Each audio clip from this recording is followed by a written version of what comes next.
হারামজাদা, দেশে কি আর মেয়ে খুঁজে পাস নাই? একটা বিয়ে দেমায় তার সাথে একটা বাচ্চা আছে, সাথে তুই বিয়ে করছিস। এখন আর মন খারাপ হয় না।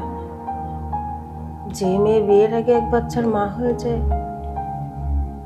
তার চেয়ে দুঃখী মানুষ এই পৃথিবীতে আর কেউ হয় না।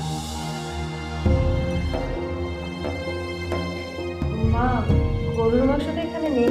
এটা অনেক সুন্দর হয়েছে রান্না, খেয়ে দেখো। মা, তুমি কারে কি বলছো? এই মেয়ের কোনো লজ্জা শরম আছে নাকি? আমি sure এই মেয়ে আমার ছেলেকে জাদু টোনা করেছে। তা ভাবি, বাচ্চার আসল বাপকে সেটা আপনি জানেন তো, নাকি তা জানেন না? লক্ষ্মীটা শোনো, আমি তাহলে এখন আসি, টাকার ব্যবস্থা করতে হবে তো। আপনার ছেলের বউ আছে, বাচ্চা আছে, তবুও আপনার ছেলেকে আমার বোনের সাথে বিয়ে দিতে যাচ্ছেন? আপনাদের সবাইকে পুলিশে দেওয়া উচিত।